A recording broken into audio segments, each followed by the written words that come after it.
예, 안녕하세요. 네. 자, 민법 총칙 객관식 오늘부터 이제 한 10회 정도에 볼 텐데 지금 객관식 교재는 어, 그 민법 조문하고 그다음에 핵심 요약이 들어가 있고요.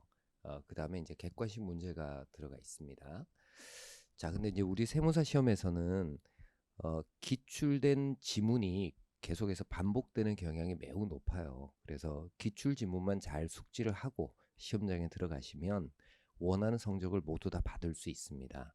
그래서 이제 크게 어렵지 않으니 이 기출 지문을 좀 잘 정리를 한다. 그런 취지로 이렇게 수업에 임하시면은 보탬이 될 것 같아요. 그리고 조문 내용을 좀 잘 숙지를 하시면 됩니다. 뭐 핵심 요약은 몰라도 좋아요. 근데 조문이 뭐라고 규정을 하고 있고 그 의미가 뭐다. 이거를 확인한 다음에 그 다음에 이제 객관식 지문을 가지고 공부를 하시는 그런 방법으로 이제 보시면 될 것 같습니다. 우리 수업 시간에는 객관식 지문을 중심으로 해서 이게 이제 왜 틀렸고 맞고 이런 것들을 좀 빠르게 파악할 수 있도록 제가 설명을 좀 드리도록 하겠습니다. 자, 그리고 이게 필기 노트를 제가 이렇게 제공을 해드렸는데 이게 10회치 필기 노트가 아마 다 들어가 있을 거예요. 그래서 중요한 내용들은 이 필기 노트를 좀 참고를 해서 제가 설명을 좀 드리도록 할게요. 자, 그럼 이제 민법 서론 부분에 문제를 한번 보죠. 교재 5페이지죠. 자, 문제를 한번 봅시다. 민법의 기본 원칙에 관한 설명으로 옳지 않은 것은 그랬는데 1번 지문 보세요. 자유와 평등은 민법의 기본 이념이다. 맞겠죠? 그죠? 자유, 평등 다 좋은 말이지 않습니까? 그래서 대한민국을 지탱하는 법 이념이라는 것이 있어요. 대한민국을 구성하는 법 이념, 자유, 평등, 정의, 평화 이렇게 한 네 가지를 대한민국을 구성하는 법 이념이다 이렇게 보시면 됩니다. 이 이념으로부터 이제 여러 가지 원리들과 원칙들이 나오게 되겠죠. 자, 그다음 2번 보세요. 계약 자유의 원칙은 계약을 체결하지 않을 자유를 포함한다. 이것도 맞는 말이겠죠. 여러분 이제 계약 자유의 원칙의 세부적인 원칙을 좀 알아두시기 바랍니다. 우리가 계약 자유라고 했을 때 계약을 체결할지 말지를 결정할 수 있는 자유. 그러니까 체결할 자유하고 체결하지 않을 자유를 당연히 포함하겠죠. 자, 요거 제가 조금 설명을 드릴 테니 자, 계약 자유의 원칙은 크게 네 가지의 세부적인 원칙이 있어요. 첫 번째는 체결의 자유입니다. 그리고 체결의 자유 안에는 체결하지 않을 자유 당연히 포함이 되겠죠. 그죠? 체결의 자유. 그다음 이제 두 번째는 누구와 체결할지도 결정할 수 있는 자유가 있어요. 이걸 상대방 선택의 자유라고 얘기를 합니다. 상대방 선택의 자유. 이것도 원칙적으로 보장이 돼야 되겠죠. 근데 이제 이 상대방 선택의 자유는 좀 제한할 필요가 있어요, 없어요?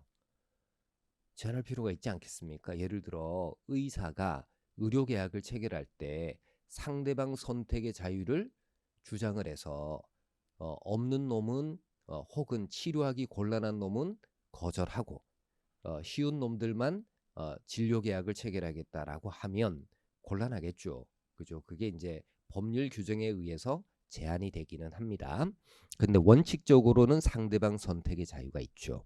그다음 세 번째가 계약의 내용을 어떻게 결정할지를 계약 당사자가 자유롭게 정할 수가 있습니다. 이걸 내용 결정의 자유라고 얘기를 해요. 내용 결정 자유. 그다음 마지막으로 어떤 방식으로 계약을 체결할지 이것도 자유롭게 결정할 수가 있습니다. 이걸 방식의 자유라고 얘기를 합니다. 방식 자유. 자, 이렇게 계약 자유의 원칙은 네 가지의 세부적인 원칙으로 구성이 되어져 있다. 그렇게 이제 알아두시고 그다음 3번. 자, 사적 자치의 원칙은 신의 성실의 원칙에 의하여 제한될 수 있다. 이것도 맞는 얘기가 되겠죠. 사적 자치의 원칙은 그러니까 신의칙이라든지 이렇게 신뢰 보호 원칙 등은 우리 이제 근대 민법의 여러 원칙들, 사적 자치의 원칙이라든지 이런 것들을 좀 제한하기 위해서 만들어진 원칙들입니다. 그다음 4번. 자기 책임의 원칙은 과실 책임의 원칙으로 표현된다. 이것도 맞습니다. 자, 그다음 5번. 민사 책임에서 고의와 과실은 그 법률 효과를 달리한다. 이게 이제 원칙적으로 달리하느냐 아니냐 이렇게 물어본 거예요. 그죠? 뭐 세부적으로 달라지는 것은 있을 수는 있겠죠.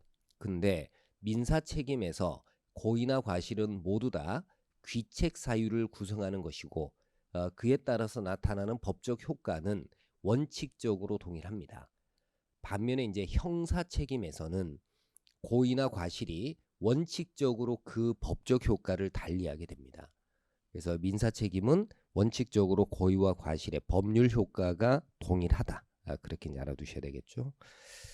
자, 그 다음에 이제 문제 2번. 자, 민법의 법원에 관한 설명으로 옳지 않은 것은 그랬습니다. 자, 우리 법원이라는 말이 나왔죠. 자, 이 법원이라는 것이 이게 어떤 의미인지가 머릿속에 좀 들어와야 되겠죠. 민법의 법원이라고 했을 때 법원이라는 말의 뜻은 이게 어렵게 생각하지 마시고 우리 관념 속에서 가지고 있는 것을 가지고 생각을 해보시면 돼요. 자, 민사 재판을 하려면 민법을 적용을 해야 될 거 아니겠습니까? 그러니까 재판할 때 적용의 근거가 되는 이 재판의 자료가 되는 그런 법 규범, 이거를 법원이라고 할 수가 있어요. 그래서 민사 재판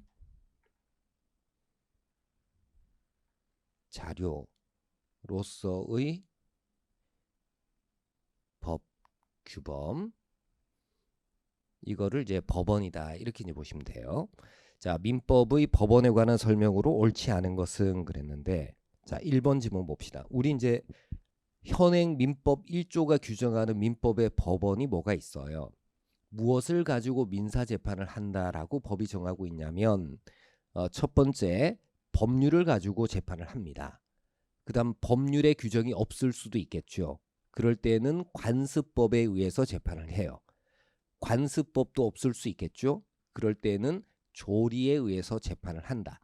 이렇게 이제 법이 규정을 하고 있습니다. 그러니까 우리 민법이 예정하는 민법의 법원은 크게 세 가지가 되겠죠. 법률, 관습법, 조리. 이렇게. 자, 그걸 물어보고 있습니다.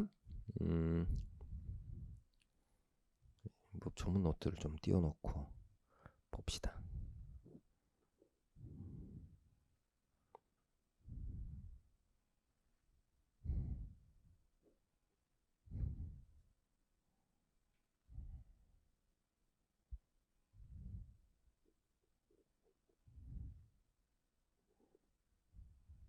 자, 여기 보면 민사에 관해서 법률의 규정이 없으면 관습법에 의하고, 그 다음에 관습법이 없으면 조리에 의한다. 이렇게 규정을 하고 있잖아요.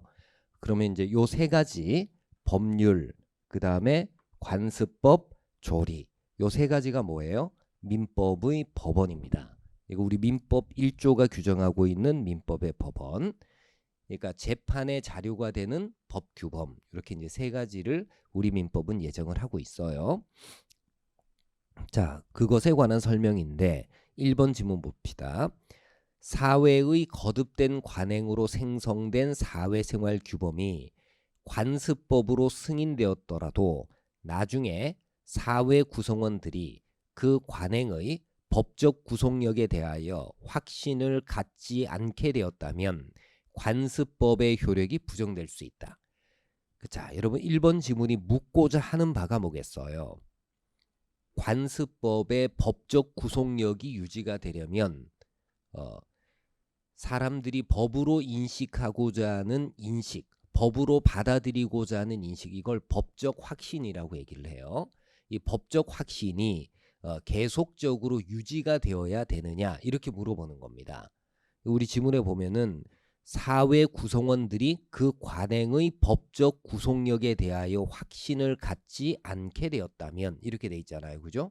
그러니까 구속력에 대한 인식이 없어져 버렸다는 겁니다. 이랬을 때 관습법의 효력이 부정되어야 되느냐? 즉 법적 확신이라는 관습법의 요건은 관습법의 성립 요건이자 뭐다? 존속 요건이기도 하다. 요 점을 이제 꼭 기억을 해두세요. 그래서 법적 확신이 없어지게 되면 더 이상 관습법의 효력은 인정되지 않는다. 그렇게 이제 알아두시면 돼요. 자, 참고로 자, 관련해서요. 관습법의 요건이 일단 머릿속에 있어야 이 지문에 접근할 수가 있겠죠. 그죠? 우리 이제 1조가 규정하고 있는 어디 갔니? 요 1조가 규정하고 있는 관습법이 되려면은 어때야지 관습법이 되느냐? 반복되는 관행을 사람들이 법이라고 인식하고 있어야 그래야지 관습법이 될 수가 있어요. 그럼 관습법의 성립 요건은 크게 두 가지가 되겠죠. 자, 관습법은 두 가지 요건에 의해서 성립할 수 있어요. 반복되는 관행이 있어야 되겠죠. 반복되는 관행 이게 있어야 되고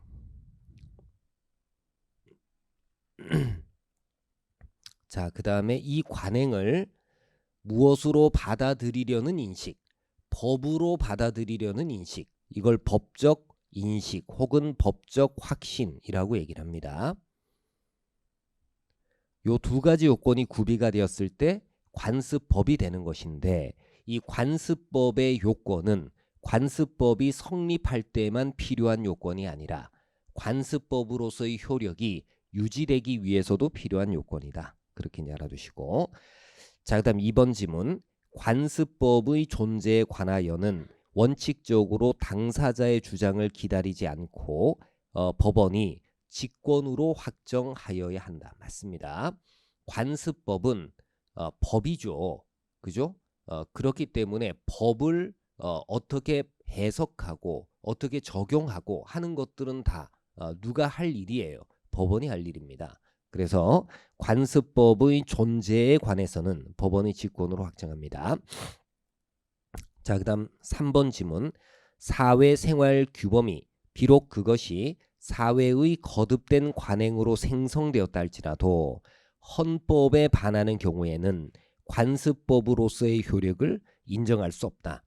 여러분 이제 관습법이 될 수 있는 반복되는 관행은 적어도 무엇에는 반하지 않는 관행이어야 됩니까? 헌법 질서에는 반하지 않는 관행이어야 법이 될 수가 있는 겁니다. 그래서 3번 질문도 맞습니다.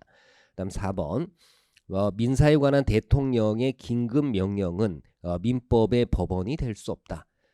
자, 우리 이제 민법 1조에서 말하는 요 법률 개념 안에는 문자로 되어져 있는 법규범은 다 들어가는 겁니다.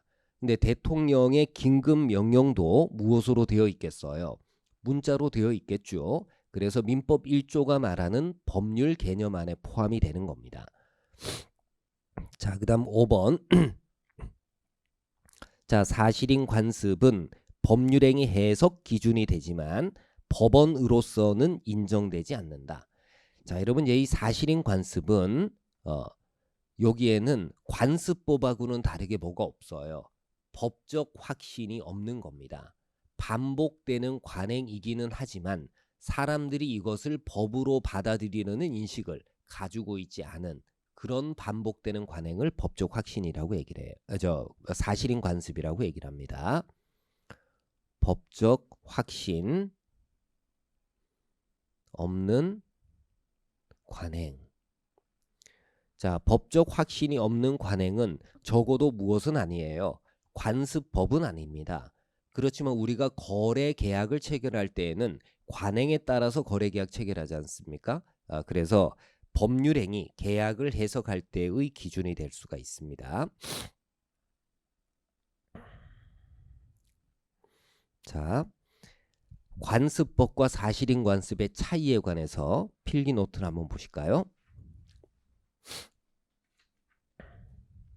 요거 이제 좀 알고 갑시다. 관습법과 그 다음에 사실인 관습을 조금 비교를 한번 해봅시다.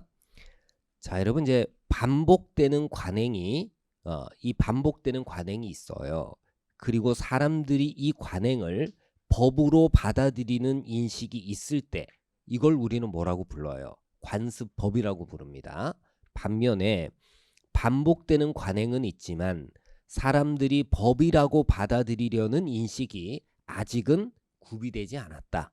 이런 경우라면은 이걸 사실인 관습이라고 얘기를 합니다. 사실로서 존재하는 관습이라는 거예요. 그럼 양자의 차이가 어디에 있을까라는 것을 살펴보면 관습법은 법과 마찬가지로 적용이 되는 겁니다. 그죠? 당사자 의사가 어떠냐 이것하고는 상관없이 당사자의 법률 관계에 적용이 되는 거예요. 반면에 사실인 관습은 법은 아닙니다. 그렇지만 반복되는 관행에 따라서 계약을 체결하는 게 일반적이기 때문에 계약을 해석할 때 하나의 기준이 될 수는 있습니다. 그죠? 이제 기능이 조금 다르고요. 그다음 관습법은 법원이 직권으로 판단을 해요.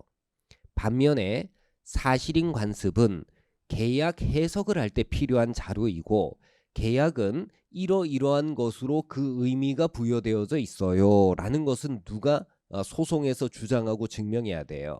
당사자가 주장하고 증명해야 되죠. 그래서 사실인 관습은 당사자의 주장, 증명이 필요합니다. 자, 그 다음에 관습법은 강행법규 영역에서도 관습법은 적용될 수가 있습니다. 법이기 때문에. 반면에 사실인 관습은 계약을 자유롭게 체결할 수 있는 영역에서만 계약 해석의 표준이 되는 것이라서 강행법규를 위반한 사실인 관습은 법률행위 해석의 기준이 될 수가 없습니다. 요거를 이제 잘 정리를 해서 기억을 해두시면 되겠죠. 자, 그 다음에 3번 문제를 봅시다. 자, 민사에 관하여 법률의 규정이 없으면 관습법에 의하고 관습법이 없으면 조리에 의한다는 민법 제1조의 설명으로 옳은 것은 그랬습니다. 1번 민법 1조에서 말하는 법률은 국회에서 제정된 법률만을 말한다. 틀렸죠? 국회에서 제정된 법률만을 말하는 것이 아니라 문자로 되어져 있는 법규법 모두 다를 얘기를 하는 겁니다. 자, 그다음 2번 관습법은 성문법에 대하여 보충적, 여루적 성격을 가진다. 자, 이 말뜻을 아시면 되는데 아까 우리 민법 1조 이렇게 돼 있잖아요. 법률의 규정이 없으면 관습법에 의해서 재판한다. 이렇게 규정을 하고 있잖아요.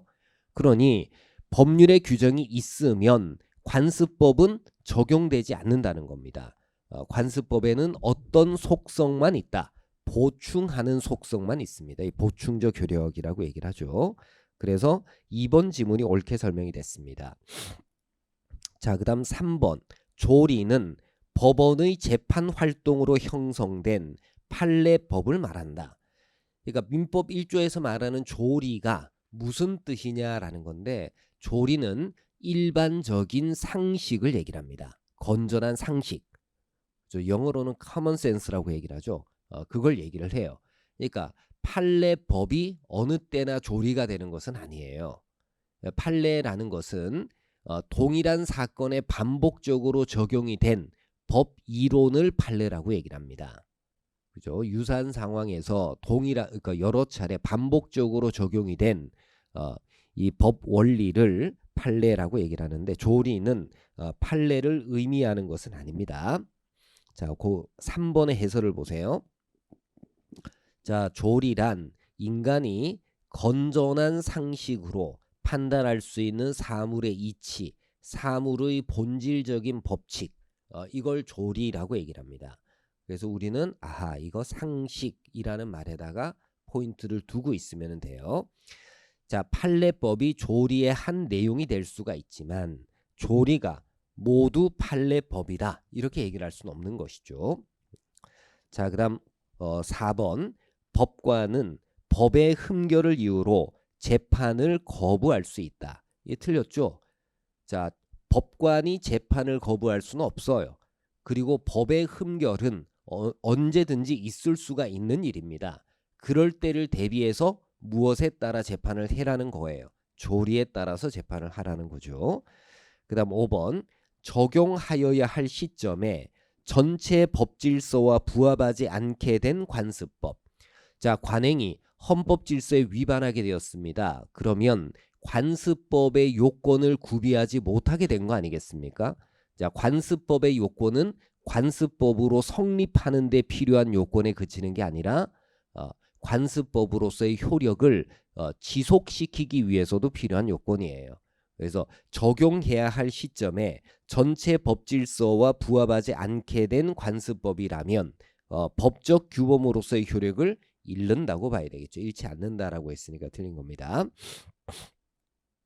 자, 그 다음 4번 관습법과 사실인 관습에 관한 설명으로 옳지 않은 것은 그랬는데 1번 자, 우리 민법은 관습법을 법원으로 인정하고 있다. 법원이라고 규정을 하고 있죠. 그래서 1번은 맞습니다. 2번 헌법에 위배된 관습법은 그 효력이 인정될 수 없다. 관습법의 관행은 적어도 무엇에는 위반하지 않아야 돼요. 헌법 질서에는 위반하지 않는 관행이어야 되겠죠. 2번은 맞습니다. 3번 사실인 관습은 관습법과 달리 사회의 법적 확신을 결여한 관행에 지나지 않는다. 사실인 관습은 뭐가 없다? 법적 확신이 없다. 그래서 3번도 맞습니다. 4번 당사자의 주장이 없으면 법원은 관습법의 존재 여부를 판단하여서는 안 된다. 이 4번도 옳지가 않죠. 4번은 관습법은 법의 일종이기 때문에 어떻게 판단해야 되는 거다? 법원이 직권으로 판단을 해야 되는 거죠. 그 다음 5번 사실인 관습은 법률행위 당사자의 의사를 보충하는 기능을 한다. 그러니까 계약을 체결할 때 당사자의 의사가 명확하지 않을 때 계약을 해석해야 되는 거 아니겠습니까? 그럴 때 사실인 관습이 뭐가 될 수 있어요? 해석의 기준이 될 수가 있습니다. 그렇다면 당사자 의사가 명확하다면 사실인 관습을 토대로 한 해석이 불필요하겠죠. 그래서 사실인 관습은 당사자의 의사를 어떻게 하는 기능을 한다? 보충하는 기능을 하는 거예요. 같은 말입니다. 해석의 기준이 된다라는 말과 그 다음에 사실인 관습이 의사를 보충하는 기능을 한다라는 말은 표현만 조금 다를 뿐이지 의미는 같은 말이에요. 그렇죠? 정답은 4번이죠. 자, 그 다음 5번 민법의 법원에 관한 설명으로 옳지 않은 것은 그랬는데 1번 지문 반복되는 지문이죠. 법원에 관한 민법 1조에서의 법률은 헌법에 따라 제정 공포된 형식적 의미의 법률만을 가리킨다. 이게 틀렸죠. 문자로 되어져 있는 법규범 모두 다를 얘기를 하는 겁니다.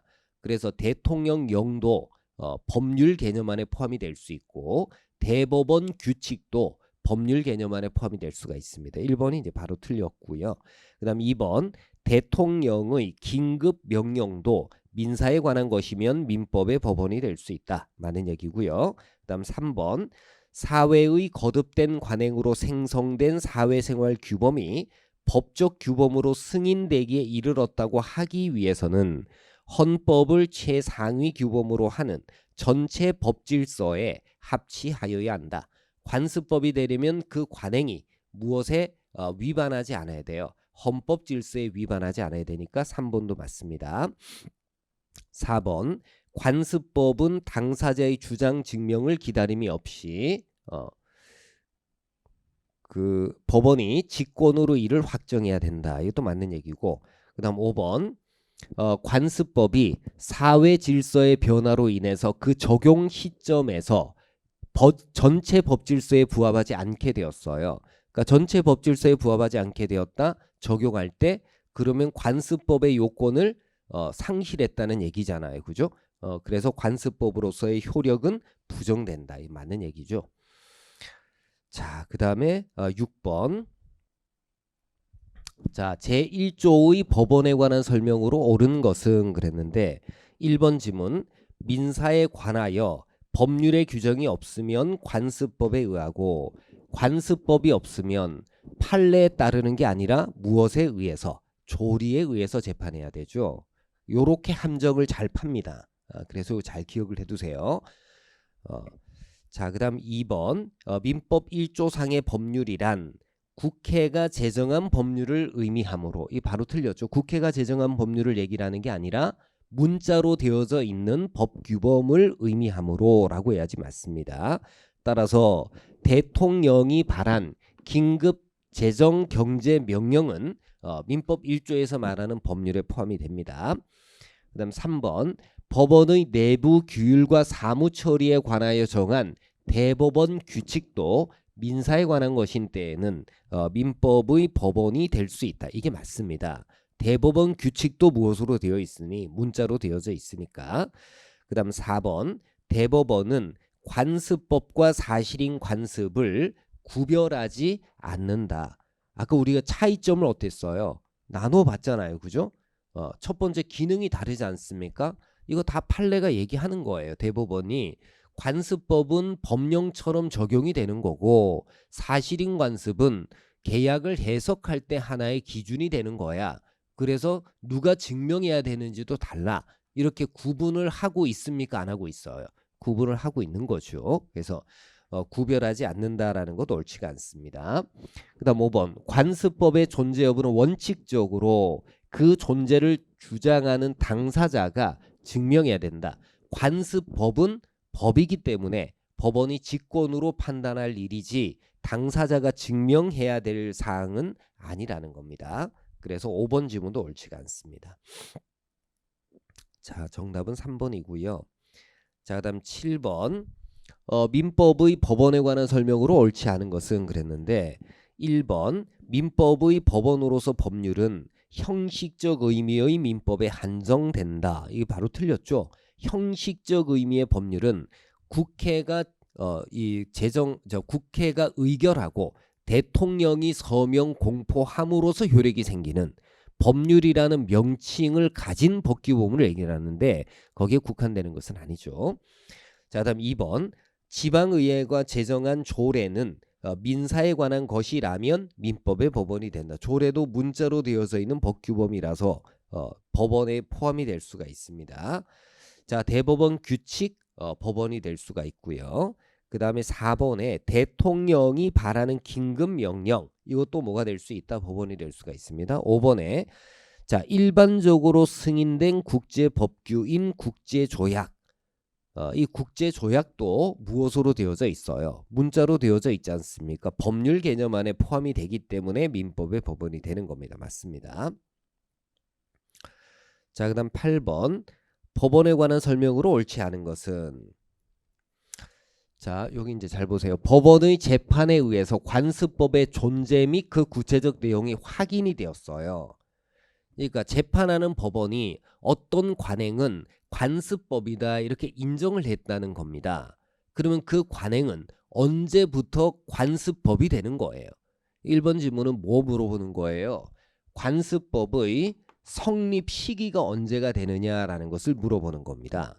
그러니까 어떤 관행이 법인지 아닌지에 관해서는 최종적으로 어디에서 판단을 하게 돼요? 법원에서 판단을 하게 될 겁니다. 그러면 관습법의 성립 시기를 법원의 판단이 있었던 때라고 봐야 될 것인지, 아니면 관행의 법적 확신이 구비된 어느 시점, 그러니까 법원은 그 시점 법적 확신이 있다는 것을 현재 소송에서 어떻게 해줬을 뿐이다, 확인해 줬을 뿐이다. 그러니까 법원의 판결이 있었던 때에 관습법이 성립하는 게 아니라 언제인지는 구체적으로 알 수는 없지만 법적 확신이 구비된 때에 관습법이 성립하는 것으로 봐야 되느냐. 1번 지문은 그걸 물어보는 거예요. 그래서 1번 지문에서는 쟁점이 뭐다? 우리가 이제 기억을 해야 될 때 이렇게 기억을 해야 되겠죠. 관습법의 성립 시기.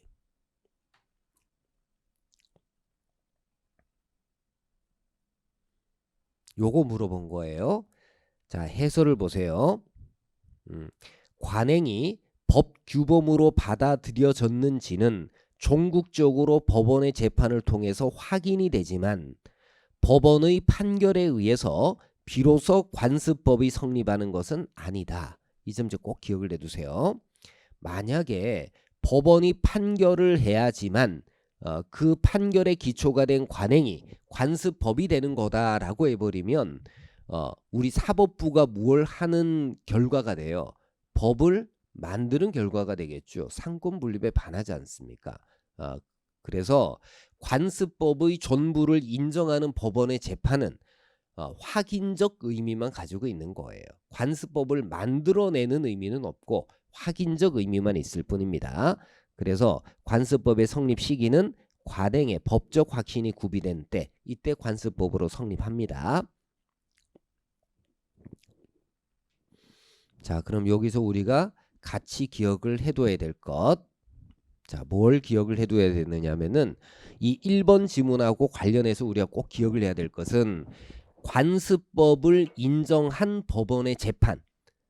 이게 관습법을 만들어내는 역할을 한 거예요? 아니면 관습법이 있었음을 확인하는 역할을 한 겁니까? 확인적 의미를 가지는 거예요? 아니면 만들어내는 의미를 가지는 겁니까? 이게 만들어낸다라는 말은 뭔가를 형성한다는 얘기죠. 그죠? 그래서 관습법을 인정하는 재판. 이거는 확인적 의미를 가지는 거겠습니까? 아니면 형성적 의미도 있는 거겠어요. 확인적 의미만 있을 뿐입니다. 형성적 의미는 있습니까? 없습니까? 형성적 의미, 이거는 없다. 이렇게 보셔야 돼요.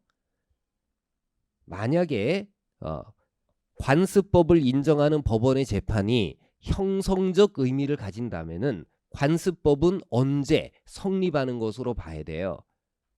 그 법원의 재판이 확정되었을 때 관습법이 성립하는 것으로 봐야 될 겁니다. 근데 법원에다가 관습법을 만들어낼 수 있는 권능은 우리 헌법이 법원에 부여하고 있지 않습니다. 그래서 어떤 의미만 있을 뿐이다. 확인적 의미만 있을 뿐이다. 요즘 꼭 기억을 해두시고, 자, 1번 지문을 이렇게 물어볼 수도 있어요. 지문을 요렇게 만들어서 물어볼 수도 있기 때문에 같은 취지의 지문이다라는 것을 꼭 알아두세요. 자, 그 다음에 2번 지문.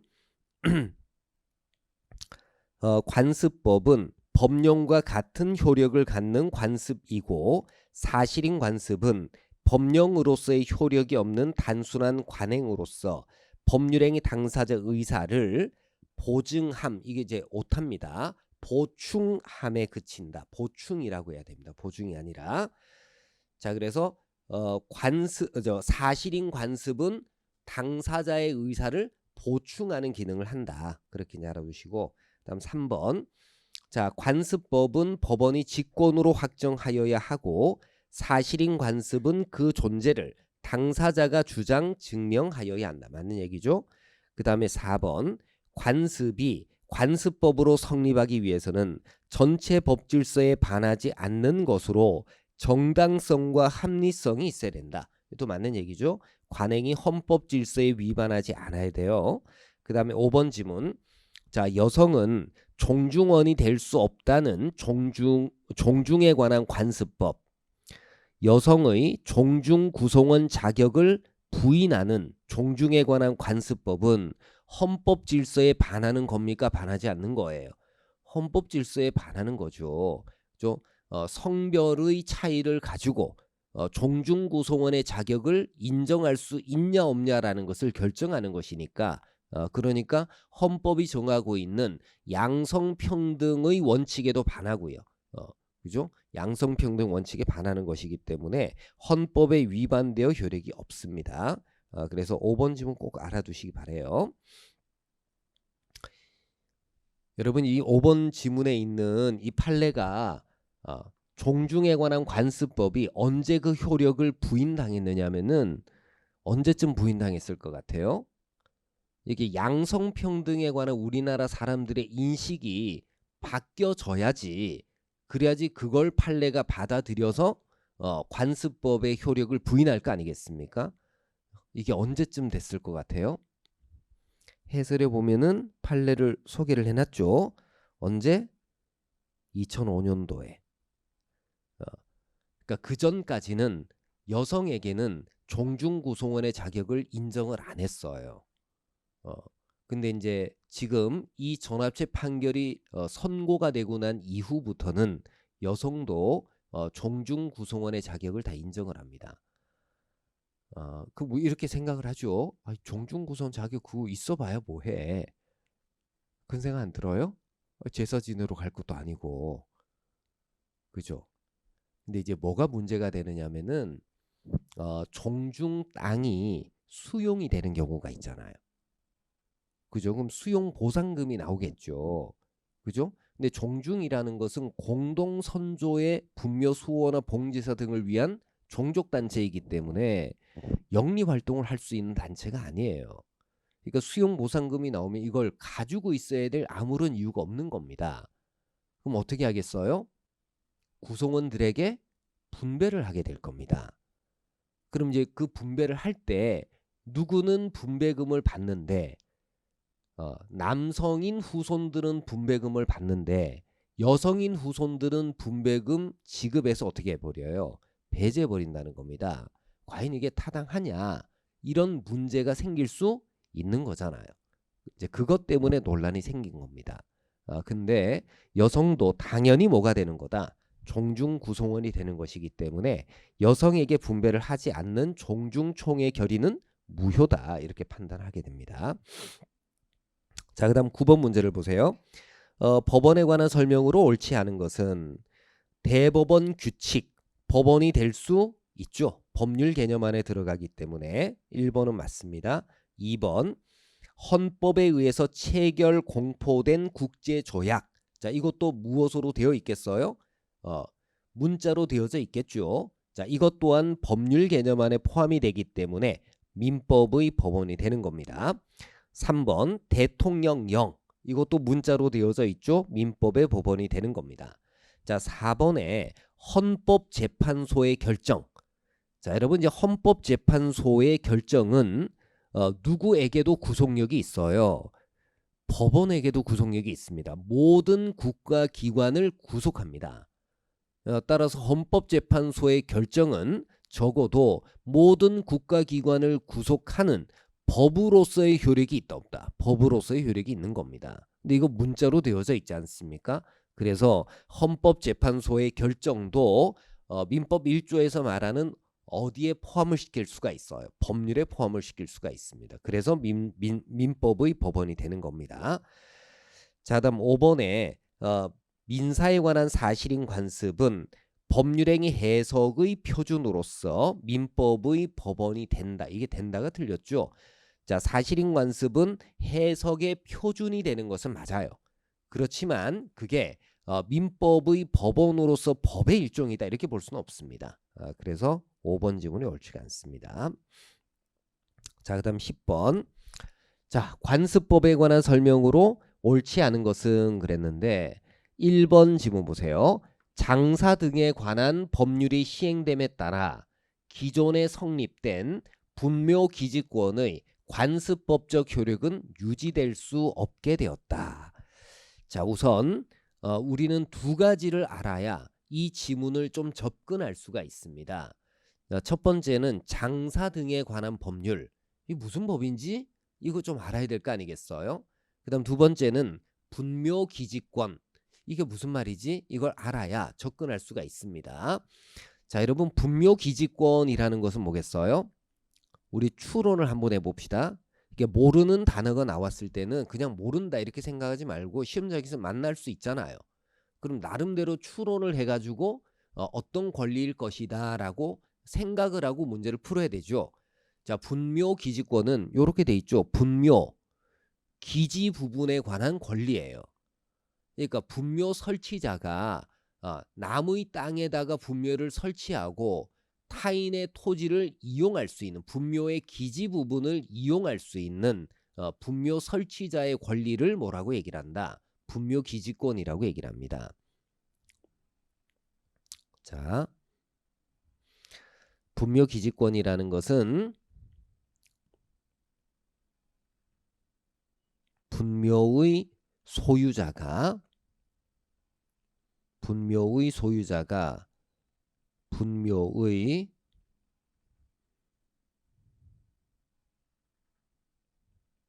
분묘를 유지하기 위해 기지 부분 사용하는 권리, 이 권리를 분묘기지권이라고 얘기를 해요. 근데 이제 이 분묘기지권은 누구에게나 주장할 수 있는 물권이에요. 특정 그 분묘를 설치할 때의 기지 소유자에게만 주장할 수 있는 게 아니라 누구에게나 다 주장할 수 있는 물권입니다. 그래서 분묘기지권이 있으면은요, 임야를 샀을 때 분묘기지권이 인정되는 분묘가 여러 기가 있다라고 한다면 그 임야 개발하는 거 거의 불가능합니다. 왜냐하면 분묘기지권자들이 분묘기지 부분을 계속해서 쓰겠다라고 버티면 방법이 없습니다. 딴 데 분묘 이장 좀 해주세요. 이게 안 된다는 거예요. 그죠? 이게 이제 분묘기지권입니다. 자, 그 다음에 장사 등에 관한 법률은 어떤 법이냐면은 장례 절차, 그 장례에 필요한 여러 규율들을 담아놓고 있는 법인데, 이 법에는 어떤 규정이 있냐면은 타인의 토지에 임의로 분묘를 설치하지 못하도록 하는 법이 장사 등에 관한 법률에 담겨져 있어요. 그러니까 타인의 토지에 함부로 분묘를 설치하지 않도록, 만약에 분묘를 설치했다라고 한다면 그때는 토지 소유자가 분묘 소유자에 대해서 분묘를 어떻게 해달라, 이장해달라 이렇게 요구할 수가 있고, 그다음 소유자를 찾을 수 없을 때는 강제적으로 분묘를 이장시켜 버릴 수 있는, 이게 이제 무연고 분묘들이 있을 수 있잖아요. 그죠? 이거를 이장할 수 있도록 하는 그런 법이 장사 등에 관한 법률입니다. 이 장사 등에 관한 법률이 시행됨에 따라서 분묘기지권의 관습법적 효력이 없어지게 되느냐. 특히 분묘기지권은 오랜 기간 동안 타인의 토지에 분묘를 설치하고 사용하게 되면은 분묘기지권을 취득한다라는 분묘기지권의 취득 시효가 관습법에 따라서 인정이 되었어요. 근데 장사 등에 관한 법률이 시행됨에 따라서 분묘기지권의 시효 취득이 부정돼야 되느냐, 이런 문제가 생길 수 있습니다. 자, 그런데 장사 등에 관한 법률은 요게 이제 언제 전면 개정이 됐냐면은요, 이게 2000년도에 전면 개정이 됩니다. 그리고 언제부터 시행이 되느냐 하면 2001년부터 이게 시행이 돼요. 근데 이 법에 따르면 이 시행법에 따르면은 언제 이후에 설치된 분묘에 관해서만 적용하는 것으로, 개정법 시행일 이후에 설치된 분묘에 관해서만 장사 등에 관한 법률이 적용이 되는 것으로 제한을 하고 있어요. 그러면 분묘기지권 시행일 이전에 설치된 분묘에 대해서는 여전히 분묘기지권을 관습법에 따라서 인정한다 안 한다? 인정한다는 겁니다. 자, 그래서 1번 해설을 보세요. 자, 2000년 1월 12일 전면 개정된 장사 등에 관한 법률에 따르면 타인의 토지 등에 관하여 토지 소유자의 승낙 없이 분묘를 설치한 경우 분묘의 연고자는 당의 토지 소유자 등에 대해서 토지 사유권 기타 분묘의 보존을 위한 권리를 주장할 수 없다. 이 장사 등에 관한 법률 23조 제1항과 3항이 무얼 부인하겠다라는 취지의 규정이에요. 분묘기지권 인정 안 하겠다라는 취지의 규정입니다. 자, 그러나 부칙 제2조에 따르면 이 개정 규정은 이 법 시행 후에 설치되는 분묘부터 적용을 합니다. 시행일 이후에 설치되는 분묘부터 적용이 돼요. 따라서 분묘기지권의 시효 취득에 관한 관습법의 효력은 장사 등에 관한 법률 시행 이전에 설치된 분묘에 관해서는 여전히 유지가 되는 겁니다. 자, 그렇기 때문에 1번 지문 장사 등에 관한 법률이 시행됨에 따라서 분묘기지권의 관습법적인 효력은 유지될 수 없게 되었다라는 것은 옳지 않은 지문이죠. 그죠? 자, 그다음 2번 관습법이 헌법에 위반되는 경우 법원은 그 관습법의 효력을 부인할 수 있다. 맞는 얘기죠? 그죠? 근데 이제 주의하실 것은 관습법이 헌법에 위반하는지 여부를 판단할 수 있는 권한이 누구에게 있느냐라는 거예요. 헌법재판소에게 있습니까? 법원에게 있습니까? 여러분 이제 헌법재판소는 법률이 헌법에 위반되는지 여부를 판단하는 기관이에요. 근데 관습법은 적어도 뭐는 아니에요. 법률은 아니지 않습니까? 그래서 관습법의 위헌성을 판단할 때는 어디에서 판단하는 거다?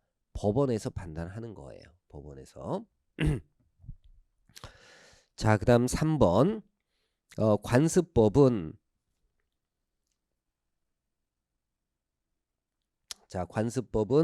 성문의 법률에 반하지 아니하는 경우에 한하여 보충적인 법원이 된다. 관습법은 법률에 비해서는 어떤 식으로 적용이 돼요? 보충적으로 적용이 되는 것이니까 맞는 얘기죠. 그 다음 4번 관습법은 사회의 거듭된 관행으로 생성한 사회생활 규범이 사회의 법적 확신과 인식에 의하여 법적 규범으로 승인 강행되기에 이른 것을 말한다. 관습법의 개념을 설명하고 있는데 옳게 설명했습니다. 자, 다음 5번 관습법은 당사자의 주장 입증을 기다림이 없이 법원이 직권으로 이를 확정해야 된다. 이도 맞는 얘기가 되겠죠. 자, 그 다음에 11번 문제를 보세요. 자, 민법의 법원에 관한 설명으로 옳은 것은 틀린 부분만 체크를 하면 되겠죠. 자, 1번 법률행 해석의 표준인 사실인 관습은 민법의 법원이 될 수 없다. 맞는 얘기죠. 사실인 관습은 해석의 표준일 뿐이지 법규범이 아니라서 1번은 맞습니다.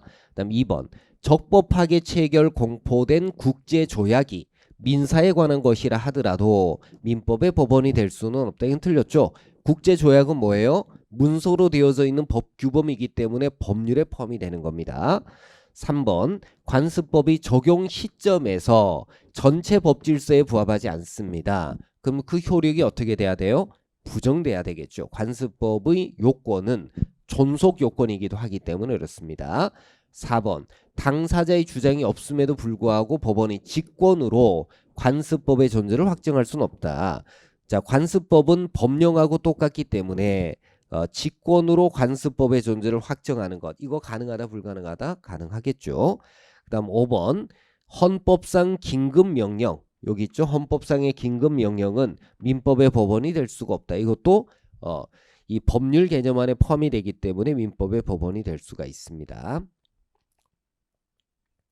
자, 이렇게 해서 이제 우리가 관습법과 관련한 지문들을 이제 쭉 다 봤고요. 그 다음에 이제 12번 한번 보세요. 민법의 적용과 해석 방법에 관한 설명으로 옳지 않은 것은 그랬는데 1번 민사에 관한 특별법은 민법에 우선하여 적용하여야 한다. 민법이 있고 민사특별법이 있어요. 민법이 있고 주택임대차보호법이 있습니다. 주택임대차에 관해서는 어떤 법이 우선해서 적용이 돼야 돼요? 특별법이 우선해서 적용이 돼야 되겠죠. 그래서 1번은 맞습니다. 2번 민법은 원칙적으로 대한민국의 영토 내에 있는 외국인에 대하여도 그 적용이 된다. 당연한 얘기겠죠. 그죠? 우리나라의 주권이 미치는 영역에서는 어떤 나라의 법으로 재판을 해야 돼요? 우리나라 법으로 재판을 해야 되는 것이니까 당연합니다. 이런 거를 우리 뭐라고 얘기를 하냐면 속지주의라고 얘기를 합니다. 속지주의. 그죠? 이렇게 생각을 해보시면 돼요. 지금 우리나라에 들어와 있는 외국인 용병 스포츠 선수들 있지 않습니까? 이 사람들 소득세 내야 될 거 아니겠어요? 어느 나라 세법 적용해야 됩니까? 우리나라 세법 적용해야 되죠. 속지주의라는 거예요. 그죠? 그래서 민법도 마찬가지입니다. 자, 그다음 3번 민법을 해석함에 있어서 조문의 통상적 의미에 따라 해석하는 것을 물리 해석이라고 한다. 맞습니다. 반면에 이제 통상적 의미하고 다르게 해석하면은 이거를 목적론적 해석이라고 얘기를 해요.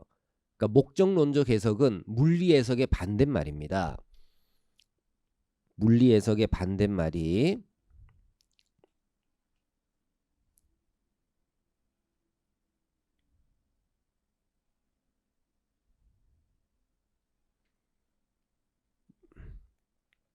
목적론적 해석. 그러니까 목적론적 해석은 그 법 규정의 목적과 취지가 있을 거 아니겠습니까? 그 목적과 취지에 따라서 어떤 법률 용어를 넓게 해석하거나 좁게 해석하는 것, 이런 것들을 이제 목적론적 해석이라고 얘기를 합니다. 자, 원칙적으로는 무엇에 따라서 해석해요? 물리 해석에 의해서 법조문을 해석합니다. 자, 그다음 2번 지문. 자, 어떤 법률 요건에 관한 규정을 이와 유사한 다른 것에 적용하는 민법의 해석 방법을 준용이라고 한다. 자, 여러분 이제 준용이라는 말은 조문의 반복을 피하기 위한 입법 기술을 얘기를 해요. 근데 어떤 법률 요건에 관한 규정을 유사한 다른 것에 적용하는 것, 이걸 뭐라고 얘기를 합니까? 이건 유추라고 얘기를 해요. 준용이 아니라. 유사한 다른 것에 적용하는 것, 이거를 뭐라고 얘기를 한다? 유추라고 얘기를 합니다. 준용이 아니라 유추라고 해야 되겠죠. 자, 우리 이제 형법에서는 유추하는 게 어때요? 하면 안 되잖아요. 그죠? 그죠? 유사한 사안에다가 적용을 해버리게 되면 그러면 국민의 기본권이 침해될 수 있잖아요. 그래서 형벌 법규는 유추를 하면 된다, 안 된다? 안 되는 겁니다. 근데 민법 법규는 개인 간의 법적 분쟁을 해결하는 기준일 뿐이기 때문에 그죠? 이때는 유추가 광범위하게 인정이 돼요. 자, 그다음 5번. 민법의 해석은 구체적 타당성과 법적 안정성이 조화될 수 있도록 해야 된다. 맞는 얘기가 되겠죠. 자, 이렇게 해서 우리가 민법의 법원 여기까지 이제 한번 쭉 한번 살펴봤습니다. 자, 13번 문제부터 잠깐 쉬었다 가도록 합시다.